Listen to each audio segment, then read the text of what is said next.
Você tem jogado a Ouija? Hoje temos para vocês histórias que giram em torno deste tabuleiro. Me diga se vocês já jogaram. Deixe nos comentários como foi. Você também pode enviar sua história para viagemaldesconhecido87@gmail.com. Quero contar a sua história. O meu obrigado aos novos inscritos do canal. Não esqueçam de deixar seu like, compartilhem e se inscrevam para que o canal continue crescendo.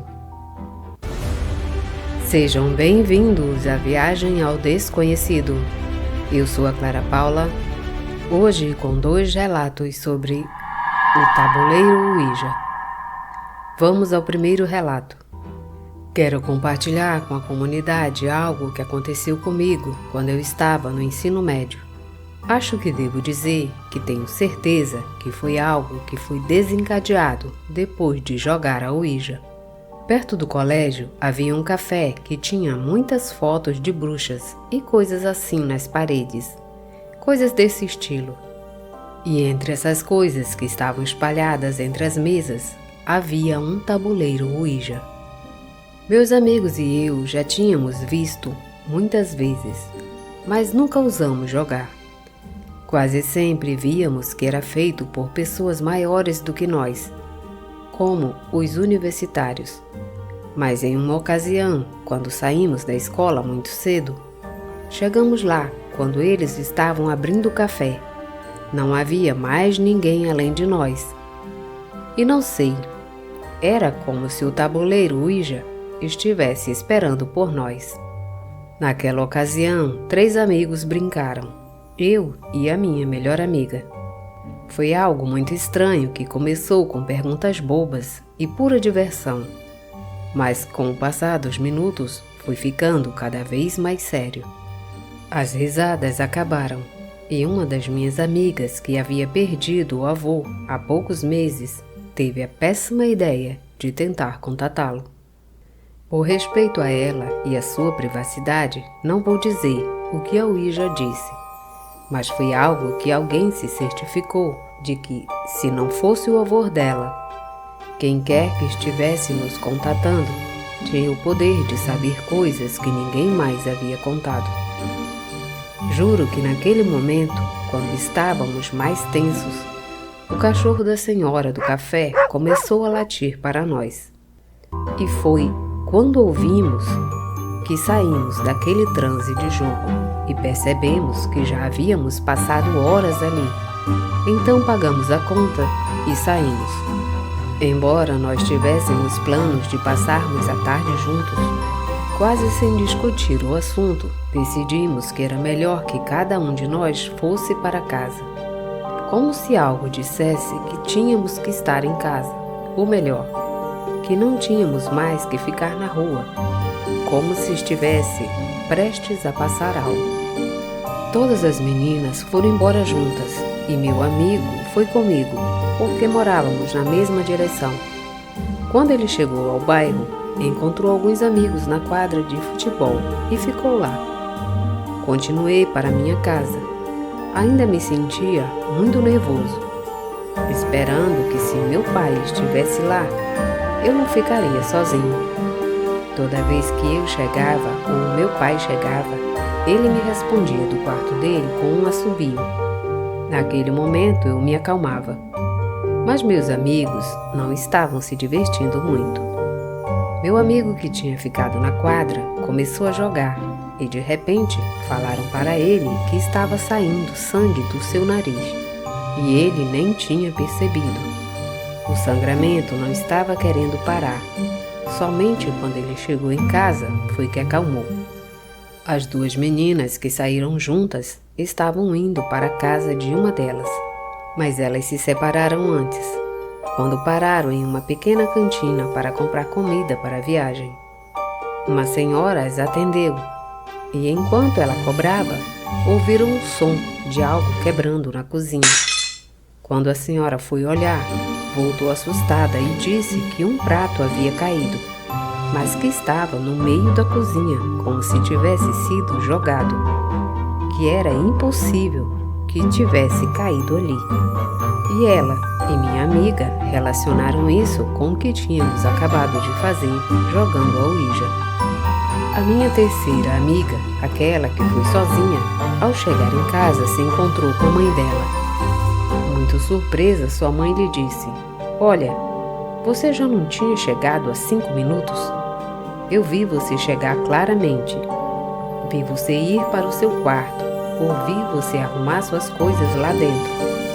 A mãe dela disse: "As duas subiram para verificar, mas o quarto estava em ordem.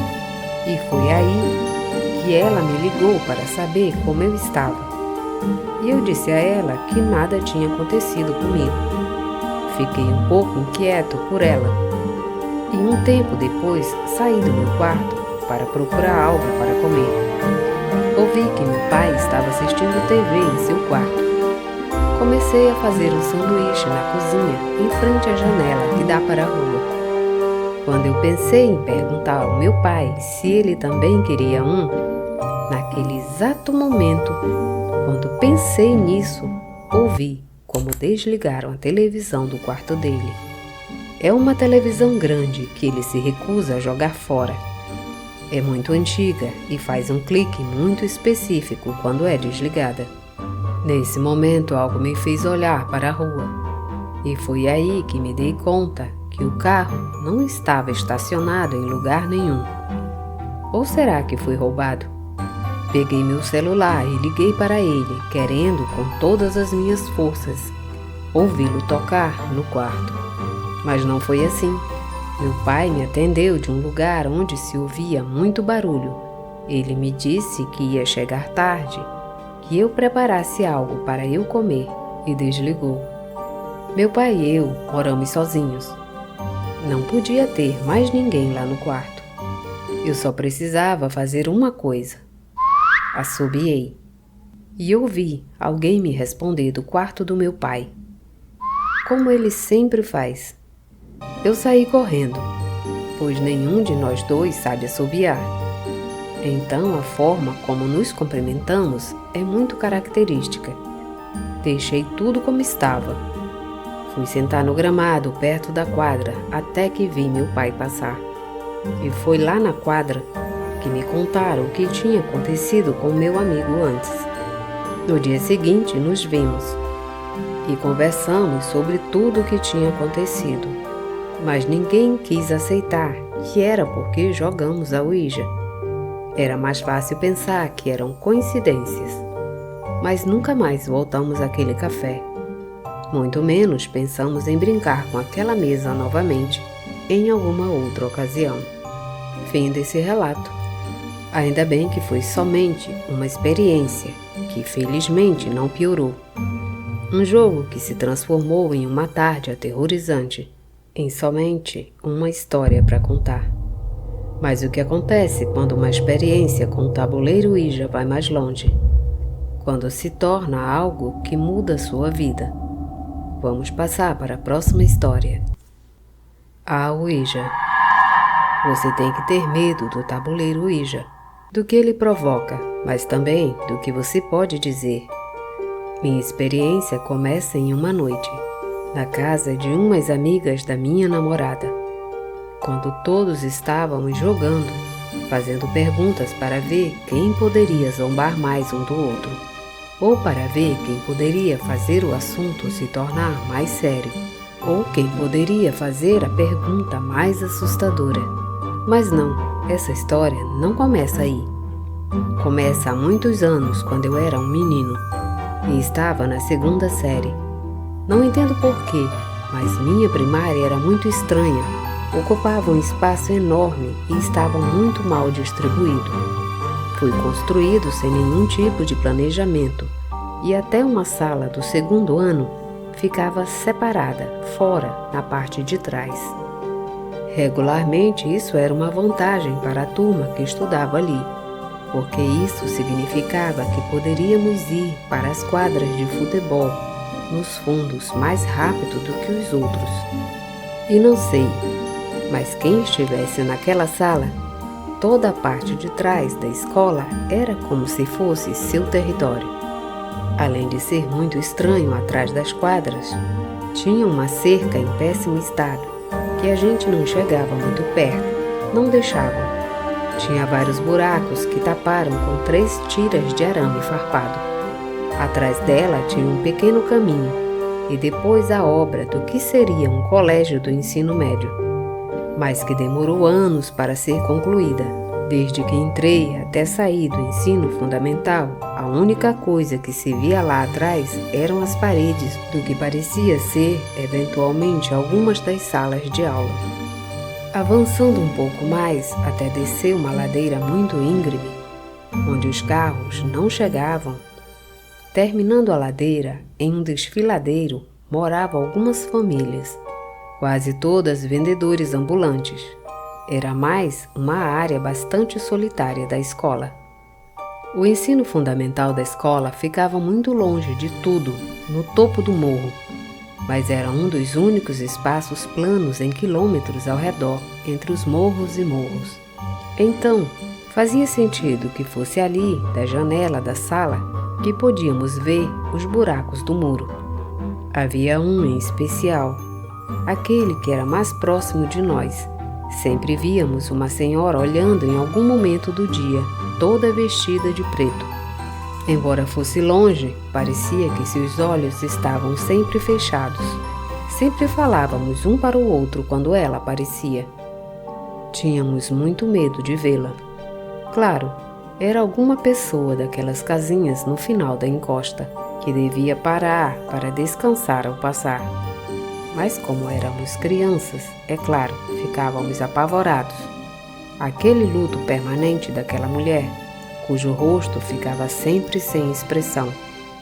Toda vez que ela olhava para fora, toda vez que ela ficava naquele buraco na parede, ouvia-se um grito de um menino pequeno. Sempre alguém dizia um ou outro xingamento que provocava a repreensão imediata do professor.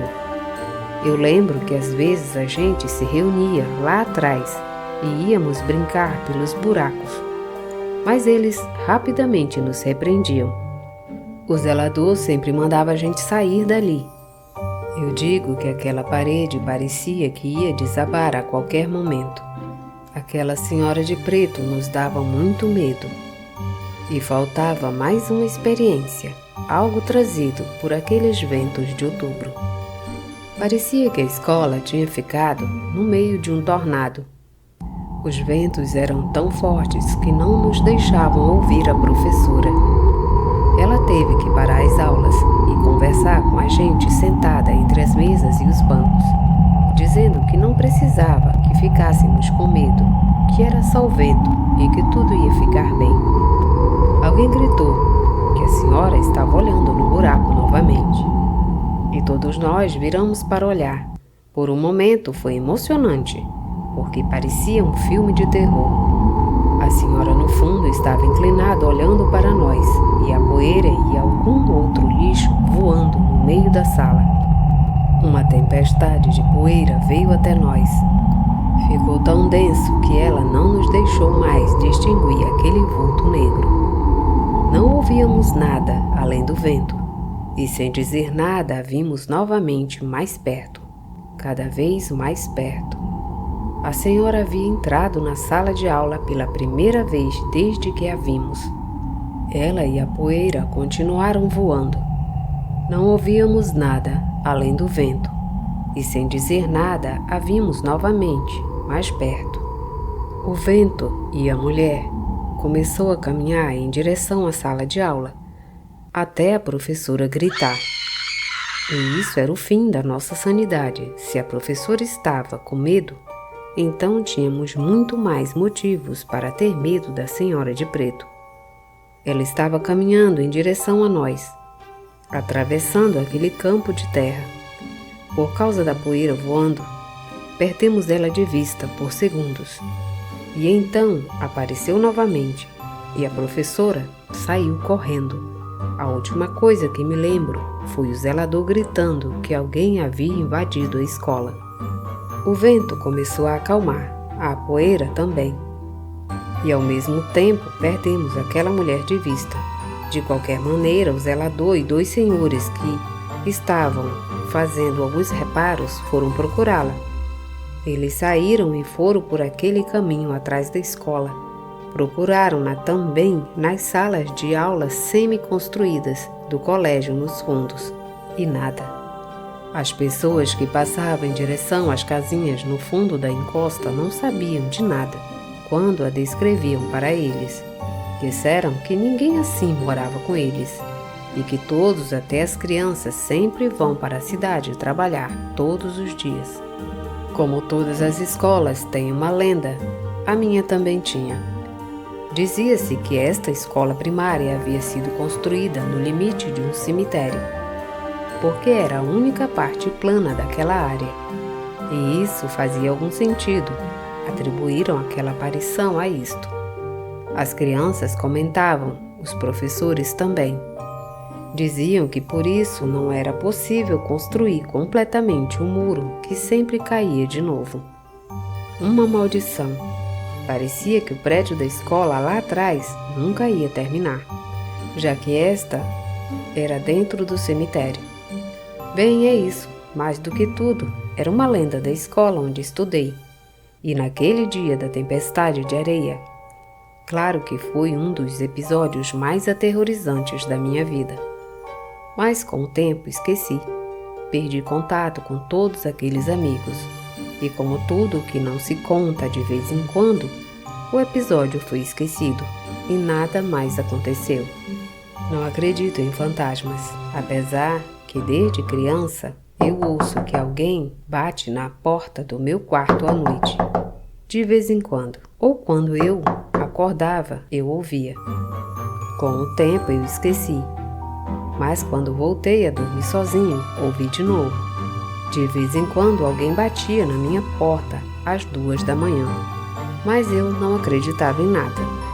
E aquelas batidas na minha porta também não eram uma grande experiência paranormal. Mas avançamos nessa história até a noite em que na casa de algumas amigas da minha namorada, todos nós começamos a jogar o tabuleiro Ouija, fazendo perguntas para ver quem conseguia curtir mais com a cara do outro, ou para ver quem conseguia fazer o assunto ficar sério ou mais assustador. Quando uma garota pegou aquele objeto nas mãos e começou a jogar, toda a atmosfera ficou séria. As coisas que ela disse eram coisas muito fortes. Parecia que agora estávamos realmente entrando em contato com alguém ou espírito. Elas começaram a perguntar a ele sobre muitos assuntos, coisas pessoais de todos os presentes. E ele respondeu tudo. Elas perguntaram quem ele era, e ele disse que não importava. Perguntaram se ele conhecia alguém lá, se ele veio com alguém. Ele respondeu que sim, que veio comigo. Repito, eu não era amigo de ninguém ali.